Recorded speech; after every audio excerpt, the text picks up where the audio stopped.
नमस्ते दोस्तों, welcome to golden flute. ये वीडियो में हम देखने जा रहे हैं लोअर ऑक्टेव के स्वर और हायर ऑक्टेव के स्वर, उनको ठीक से कैसे बजाया जा सकता है। दोस्तों अक्सर ये होता है, हम जब भी अलंकारों की प्रैक्टिस करते हैं तो हम कहाँ से करते हैं, ये मिडिल ऑक्टेव की सा से करते हैं।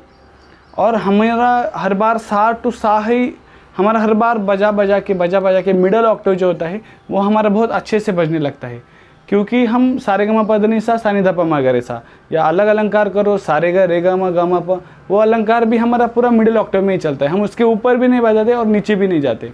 इससे क्या होता है, हमारा लोअर और मिडिल ऑक्टेव में लोअर और हायर ऑक्टेव में कभी कमांड नहीं आता।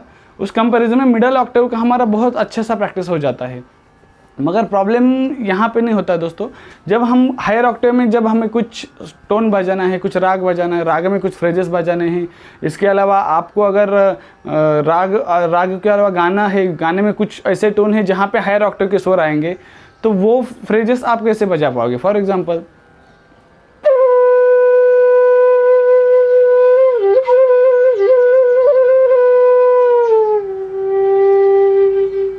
लोअर वो पे भी बेस क्रिएट करते आना चाहिए। कैसे, फिर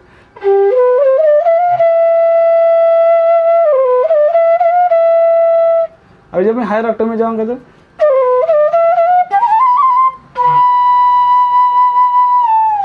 सा तक गया,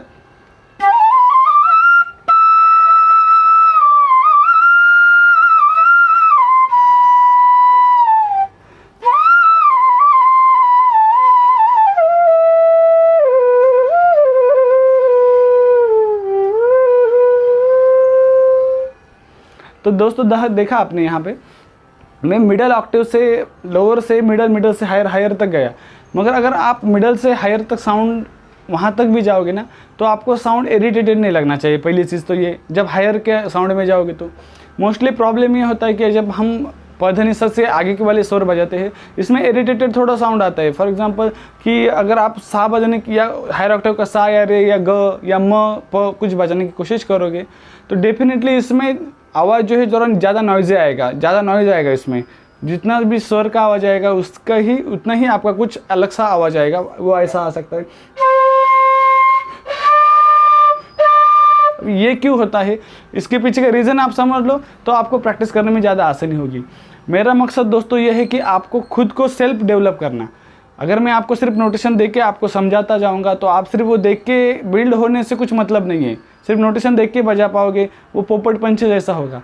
आपको खुद को समझ लेना है पहले फ्लूट क्या है या म्यूज़िक क्या है, तो उसको बजाने में या सीखने में ज़्यादा आपको आसानी हो जाएगी।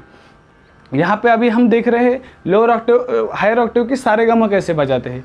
तो अभी इसमें क्या होगा, जब हम हायर ऑक्टेव के स्वर बजाते हैं तो उसमें बेसिकली क्या होता है, नीचे का जो सा है मतलब मिडिल ऑक्टेव का, उसके कंपैरिजन में हायर ऑक्टेव का सा को हम ज़्यादा एयर प्रेशर दे के बजाते हैं। बराबर, अगर ज़्यादा एयर प्रेशर देने के बाद तो हमारा क्या होता है, हमारा लिप्स का एपर्चर कितना परफेक्ट है, मतलब जो लिप्स का एपर्चर मतलब लिप्स हम कितना खोल रहे हैं, इसे हम एपर्चर बोलते हैं।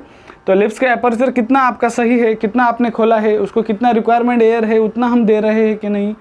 अगर आप फॉर एग्जांपल आप अगर कोई बाइक चला रहे हो, बाइक चलाते समय उसको जितना रिक्वायरमेंट है उतना एक्सीलरेटर दोगे तो गाड़ी आवाज़ नहीं करेगी, वो गाड़ी स्मूथ चलेगी। अगर उससे रिक्वायरमेंट जितना है उससे ज़्यादा आप अगर उसको रेस करोगे तो डेफिनेटली वो ज़्यादा गुंग ज़्यादा आवाज़ बाहर छोड़ेगी। और परफॉर्मेंस तो जितना देना है उतना ही देगी, मगर आवाज़ ज़्यादा करेगी और इरिटेटेड साउंड क्रिएट होगा। सेम इसमें भी वही होता है। जो तार तक का जो सा रे ग म, अभी आप अगर बिगिनर रहोगे तो आपको उतना सेंस डेवलप नहीं रहता कि उसको रिक्वायरमेंट एयर कितना देना चाहिए और मैं कितना ब्लो कर रहा हूँ। तो वो सेंस इंप्रूव होने में डेफिनेटली टाइम लगता है। मगर आपको करना यह है कि पहले उसको ज़्यादा प्रैक्टिस करना पड़ेगा तार सप्तक के सारे ग म प तक की। मतलब प्रैक्टिस उसमें क्या करना पड़ेगा, एक बड़ी सी लंबी सांस लेना है, ये मिडल वाला सा है, ये भी हायर वाला सा है। तो इसमें क्या है मेरे पास कुछ एप्लीकेशंस वगैरह भी है जो मेरे पेड सीरीज़ में मैं आपको प्रोवाइड करता हूँ, या पेड सीरीज़ में, या आप अगर ऑनलाइन भी मेरे पास सीखोगे स्काइप या व्हाट्सएप वीडियो कॉल में, तो उसमें मैं आपको बाकी एप्लीकेशन वगैरह भी आपको पेड वाले मैं फ्री में देता हूँ मेरे वो पेड सीरीज़ में। अगर आप को सीखना है तो आप मेरे से डायरेक्ट कॉन्टैक्ट करके भी मेरे से ऑनलाइन भी सीख सकते हो।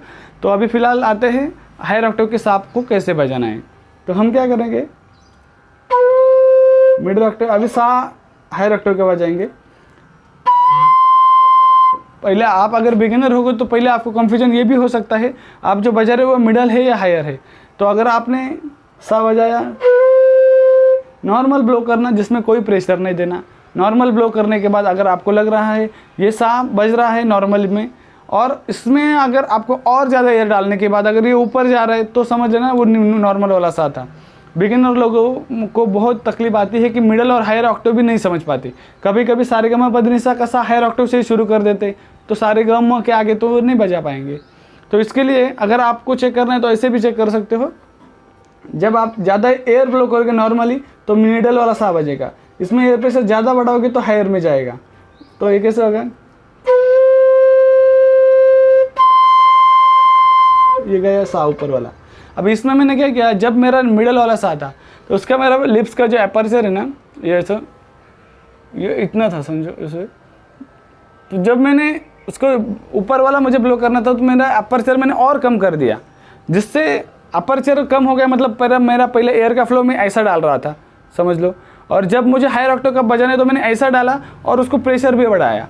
तो ऐसा डालने के बाद क्या हुआ, ज़्यादा से ज़्यादा एयर इसमें गई, वेस्टेज एयर भी नहीं गई, और एयर प्रेशर बढ़ाने के बाद वो हायर ऑक्टेव में गया।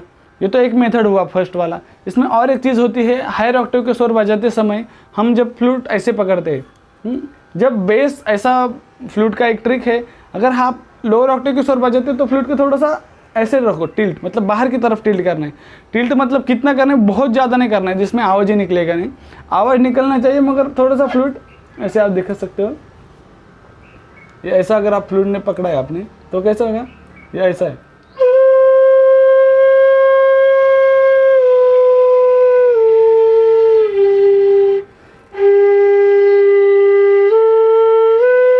ये लोअर ऑक्टेव के लिए। अब हायर ऑक्टेव के लिए मैं क्या करूँगा, मैंने लिप्स का एपर्चर और कम कर दिया।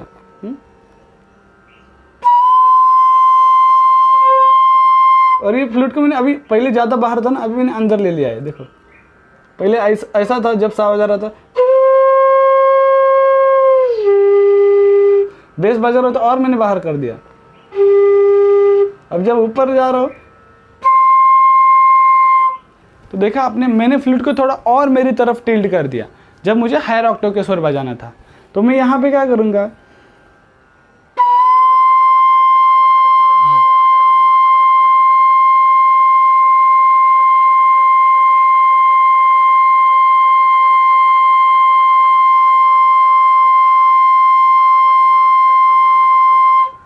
ऐसे कंटिन्यूसली ब्लो करना है। आप कितने सेकंड तक उसको होल्ड कर पाते हो, तार सप्तक के स्वर को। फिर से बड़ी सांस लो,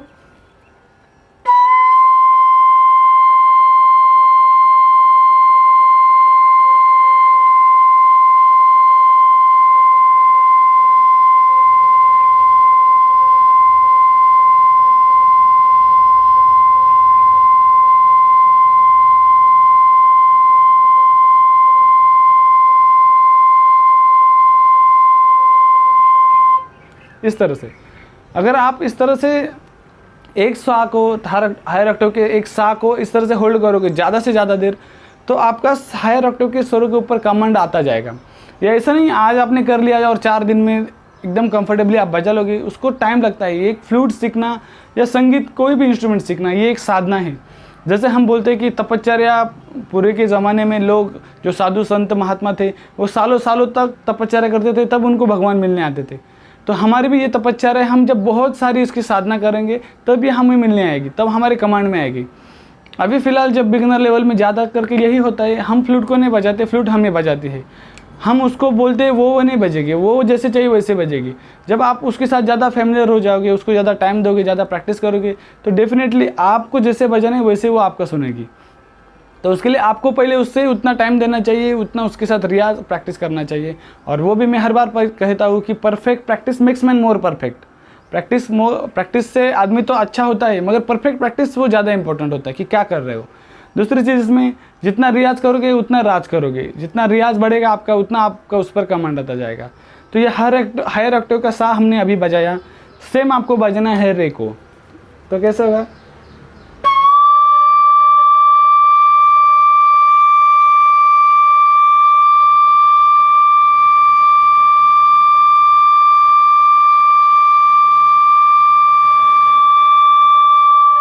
चलता रहेगा, जितने सेकंड तक आप होल्ड कर पाते हो उतना सेकंड तक उसको रे को होल्ड करना है। अभी इसमें क्या होगा, सेम पोजीशन था मेरा सा के लिए, रे के लिए। रे के लिए थोड़ा सा एयर प्रेशर लिटिल ज़्यादा था और फुल फ्लूट का पोजीशन सेम था, मेरी तरफ ही टिल्ट किया था। अभी ग बजाएंगे,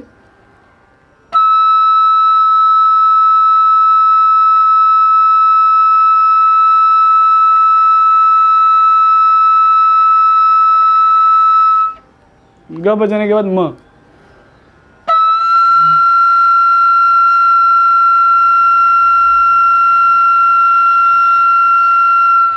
दोस्तों अभी यहाँ पे ग म, सारे ग म तक हम आ गए।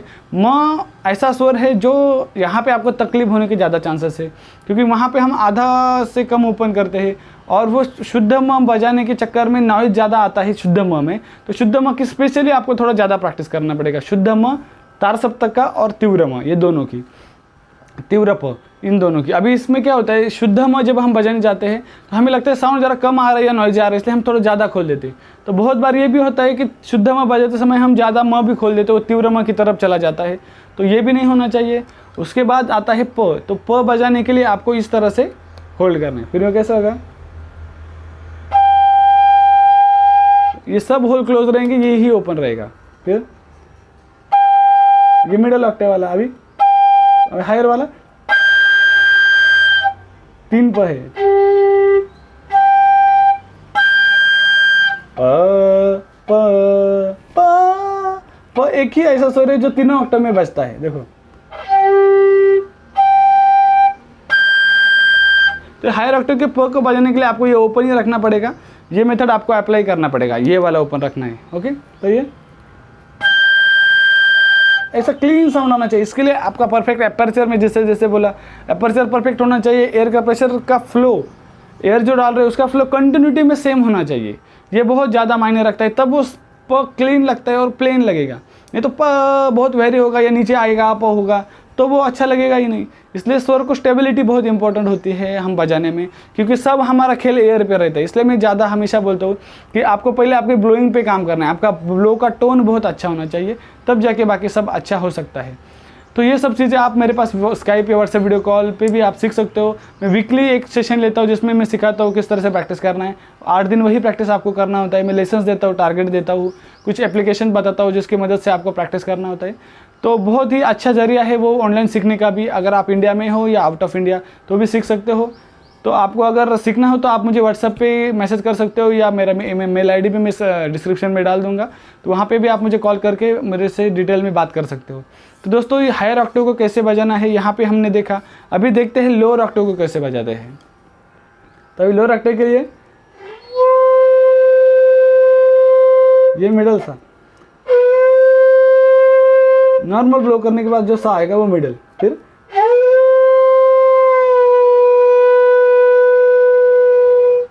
तो ये नी जब बजेगा तो थोड़ा फ्लूट को बाहर की तरफ रखना है। हाँ, मतलब आपको पता है कि अभी लोअर ऑक्टेव में बजाना है तो फ्लूट को थोड़ा सा बाहर की तरफ टिल्ट करना है, ऐसे नहीं करना है। अंदर करोगे तो हायर ऑक्टेव जाएगा, बाहर करोगे तो इसका बेसिक ये समझ लो। मतलब क्यों ऐसा होता है, जब बाहर निकालते हैं तो हमारा क्या होता है, ज़्यादा के ज़्यादा एयर उसमें जाता है और ज़्यादा बेस मिलता है फ्लूट को। बेस के साथ एयर निकालता है तो बेस स्वर और क्लियर से बजते हैं। जब ऐसा करते हैं तो तीव्रता से स्वर जाता है, तो इसमें जल्दी जल्दी जाने के लिए वो आराम से हायर ऑक्टेव बज जाता है। तो इसके लिए हम जब लोअर ऑक्टेव के करेंगे तो ये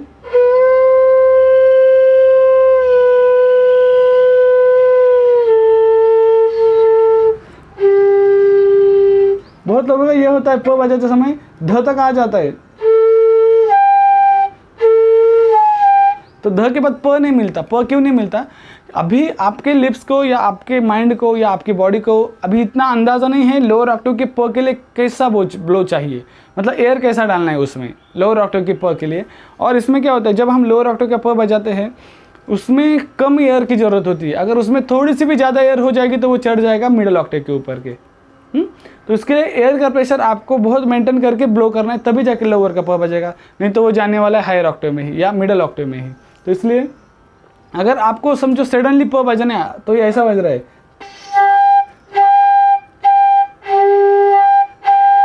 बहुत ट्राई करने के बाद भी मिल नहीं रहा है आपको लोअर ऑक्टेव का, तो इसका और एक जरिया है जिसको हम पकड़ सकते हैं आराम से। आपको सा नी ध से शुरू करने का प ऑटोमेटिक हाथ में आएगा। तो आपको अंदाज लेना है कि सा के लिए आपने आराम से किया, नी के लिए और ब्लो कम किया, ध के लिए और ब्लो कम करना है, प के लिए और ब्लो कम करना है। जैसे कम करते जाओगे वो नीचे नीचे उतरता जाएगा। डेफिनेटली एयर ज़्यादा पड़ोगे तो ऊपर चढ़ेगा। तो आप कैसे करोगे?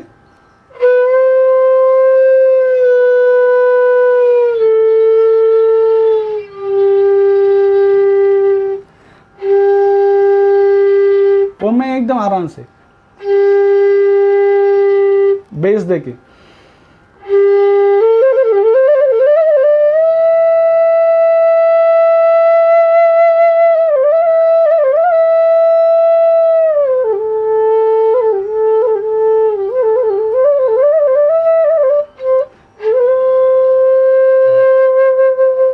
देखो कितना एयर कंट्रोल कितना रहेगा तो कितना खूबसूरत लग सकता है। एयर कंट्रोल पे सब चीज़ है दोस्तों। तो यहाँ पे जब मैं प पे बेस क्रिएट किया तो स्वरों पे किस तरह से बेस क्रिएट करते हैं, किस तरह से, जैसे अभी देखो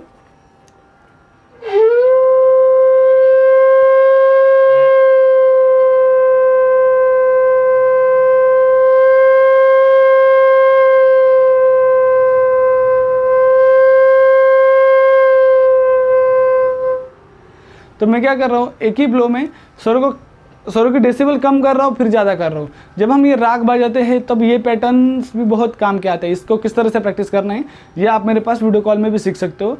ये तो मेन ट्रिक्स है जो जिसमें हम खूबसूरती बढ़ा सकते हैं। तो ये सब था मिडल ऑक्टेव को कैसे बजाने का, हायर ऑक्टेव को कैसे बजाने का और लोअर ऑक्टेव को कैसे बजाने का। तो होपफुली दोस्तों ये वीडियो आपके लिए बहुत ही काम का रहेगा। आप हमेशा मेरा वीडियो एंड तक देखते जाओ, क्योंकि इसमें मैं एक चीज़, मेरा जो एक्सपीरियंस आज तक जो मैंने किया है, जो मैंने सीखा है, वो मैं कोशिश करता हूँ कि आपको कुछ समझाने की कोशिश करो। अगर आपको वीडियो अच्छा लगा तो आप लाइक कर सकते हो, डिसलाइक भी कर सकते हो। और डिसलाइक क्यों किया सिर्फ मुझे कमेंट में बता दो कि मेरा क्या गलती था और क्या मुझे इंप्रूवमेंट करना चाहिए। तो डेफिनेटली डिसलाइक वही करते हैं जिनको लगता है मुझे में और इंप्रूवमेंट की ज़रूरत है। तो उन्होंने अगर बताया तो डेफिनेटली मैं उसको पॉजिटिव लेके उसमें अच्छा सा काम करूँगा और अच्छे उसको इम्प्रूव करने की कोशिश करूँगा। तो दोस्तों मेरी वीडियो अच्छा लगा हो तो जल्दी से हमेशा की तरह लाइक कर दो, सब्सक्राइब कर दो चैनल को। आप अगर नए रहेंगे, अगर सीखना है तो वीडियो कॉल में मेरे पास सीख सकते हो, व्हाट्सएप या स्काइप वीडियो कॉल में। या मेरे पास पेड सीरीज़ है जो बिगिनर लोगों के लिए है, वो भी आप परचेस कर सकते हो।